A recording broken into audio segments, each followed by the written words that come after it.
Weche moko en ni sirikand kaonti ma Kilifi koro ni tugo oko kendo golo sim mager ne jochiw thieth kata nases mabende ne ochaka yanga ng'anyo margi chieng' tich ang'wena manindo mar juma niendi. Ka bende gioyango ni ok obi chulogi osara margi e kinde goeko mabende gibiro tieko ka ging'anyo kendo ok gidonje tich.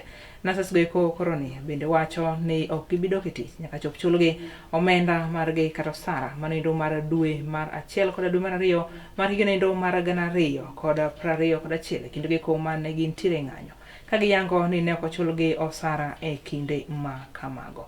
Kata kamano tend kaonti ma Kilifi koro ni toramo kendo nyisogi mondo ginyal dok e tich kaluwore ni ng'anyo margi nindo koro ni to kelo ng'ikruok mokalo weche giko mag thieth e kaonti ma Kilifi kono ka oriwo nyaka kaonti ma Lamu kaachiel koda ma Mombasa.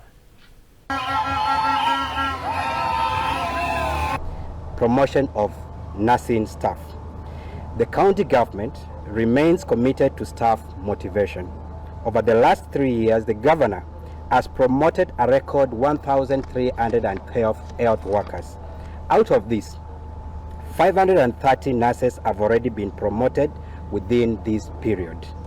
The remaining 114 eligible nurses are currently being processed for promotion, subject to the availability of budgetary funds. Regarding the demand for unpaid salaries from the 2020-2021 strike, the public should note that the court previously ruled in the case of the Kenya National Union of Nurses versus Lamu County Public Service Board, Kilifi County Public Service Board, and Mombasa County Public Service Board, where Justice Barrow, in her judgment, stated that the ongoing industrial action was not protected to justify a claim for withheld salaries for January and February 2021.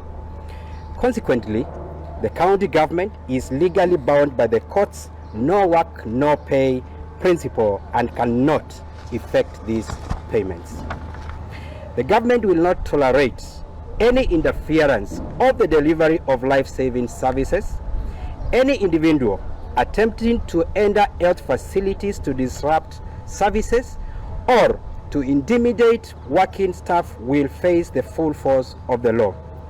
The nurses who are currently working are encouraged to report any incidents of service disruption for legal action. We remain dedicated to the health and the well-being of Kilifi residents.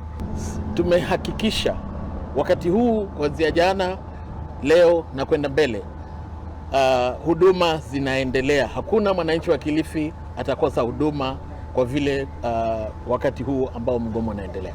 Na nikipenda kuwashukuru wale wafanyakazi ambao wamejitolea ili kuhakikisha kwamba wafanyakazi wananchi wa Kilifi wanapata huduma.